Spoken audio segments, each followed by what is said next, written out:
Hey guys, what's happening? It is Friday again, so you know what that means? It is time for another WandaVision video. I hope you guys have all been enjoying the episodes. We only have a couple more left, so we are just right here at the end of an Falcon and Winter Soldier time, which I'm super pumped for as well. But without further ado, let's get into it. And as always, if you do like this video, go ahead and give it a big thumbs up and subscribe to my channel. We do all kinds of different content on here, not just Marvel, Disney parks, all that kind of good jazz. Welcome to the most random place on the internet. I know a lot of people say that, but welcome to the inner workings of my mind palace, if you will. Anyway, let's get into episode 7. So basically we start off with Wanda kind of obviously being depressed. It is kind of like a Modern Family / Office montage. I liked the, I'm a big fan of The Office, so I love the interactions with breaking the fourth wall. I think that's great. I think it's funny. A lot of TV shows have obviously done that, but it's good. It's fun. Nice to see. The big thing here, obviously we find out where Darcy is. She's actually an escape artist. Vision wakes up from there and he kind of, you know, unmind tricks her, and then they're off on their way. Meanwhile, we also see Agnes take the twins, which I thought was kind of like sketch in this whole episode, just like throwing that out there that Wanda just decided to let them. But it shows kind of like how out of sorts she is about everything that's going on and how much she's kind of just not with it. And the fact that everything kept changing through the eras, that was kind of a cool special effect that they added. I thought that was very interesting and something different. Moving on from there, let's see. Oh, I thought it was kind of funny that the code name for the Hayward thing, when we go over and flash over to the Monica and Lou side, that it was called Cataract. Kind of reminds me of the end of the episode when we go in through Vision's eye. Obviously, cataract in the inners of your eyes. That makes sense. It's kind of like a cool twist on it. Very interesting. I like that. I thought that was kind of, I like little puns, guys, if you haven't caught on by now. The other thing is that I kind of thought it was a little bit ridiculous that they thought they were going to be able to break in with that rover machine and Monica getting in. But that brings me to my personal favorite part of the episode, which is Monica getting her powers. I think it was really cool. I loved hearing all of the different voices as she kind of morphed and went through the kind of like the, I don't want to call it a ripple effect, but as she's being pulled in like a million different directions, and the way they spaced it out, I thought that was beautifully done. And especially when she gets to the other side and she has blue eyes, she looked like a badass. Love that. I think that's awesome. I'm really hoping that that brings about some new character development for her in the future, because I love her as a character. I think she's awesome. Big thumbs up there. She's one of my favorite. I love the way that she's super bossy and just like doesn't take no for an answer or anything. I love that. We need more of that. I mean, we've been getting some of that, but we definitely need more women like that in the MCU. We have some, but we can always use more, of course. And then moving on from there, I think the commercial this episode was kind of hilarious. It was obviously for Nexus, the antidepressant drug, which, you know, talked about either getting in this, staying in this reality, or getting into one that you prefer, which is kind of bizarre in and of itself, knowing what we know based on Wanda.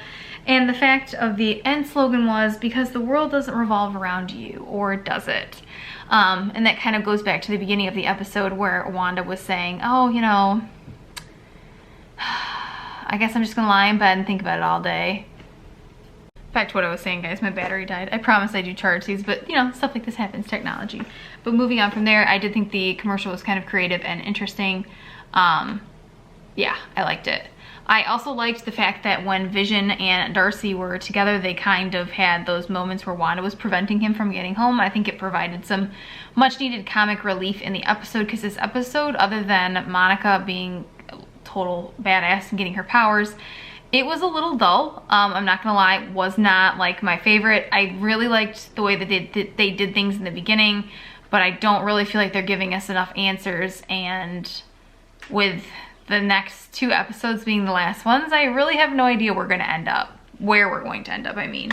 I think it's also very interesting that when, you know, Wanda and Monica have that confrontation, it was almost like a battle of wills, and I was waiting for so much more to happen, and then it quickly shifted, obviously with Agnes coming in and taking Wanda away.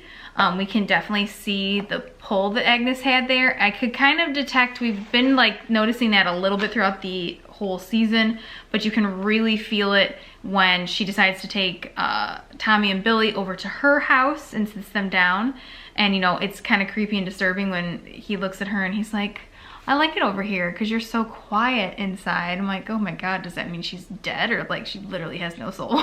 But that was kind of interesting, and kind of a almost a, even though a lot of us already knew, obviously Agnes, which is what I'm gonna get into in the next point here.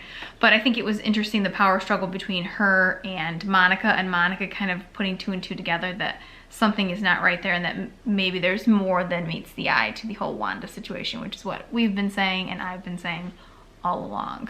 But going on from there, obviously it is revealed that Agnes is Agatha Harkness, which has been theorized by many people. I can't even quote how many people had been talking about this before we talked about it at the beginning.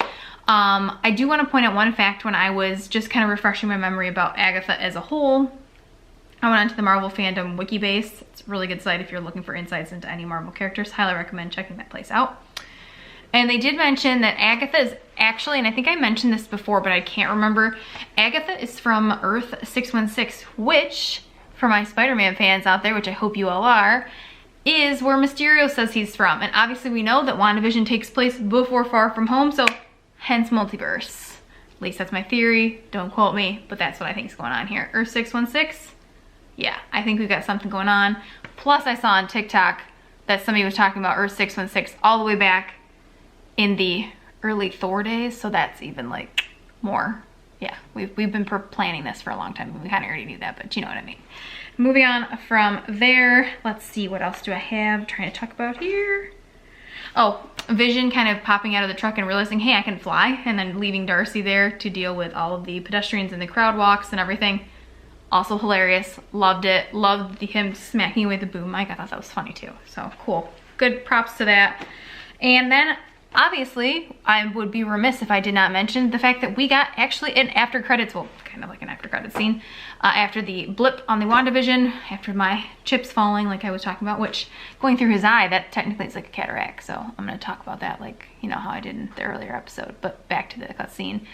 We get to see Pietro again, which is kind of bizarre. I'm not really sure there. He looked like he had some purple going on, so I'm not sure if like Agatha controls him, if he's like made up, like what's the whole deal there. I'm hoping next week we get so much more like information, because it just seems like we got like, obviously we saw Agnes is behind a lot of what's going on. I liked her theme song. I thought it was catchy, but it was a little bit of a letdown since everybody had already kind of predicted that that's who that was. I don't know if that means there's anything for Mephisto. I don't even know who. Yeah, I don't even know anymore, guys. I'm so lost. I'm getting a little bit annoyed with how they're kind of wrapping things up. I'm hoping we get a lot more answers. I don't know, they could just be stringing us along for much more. I had no clue.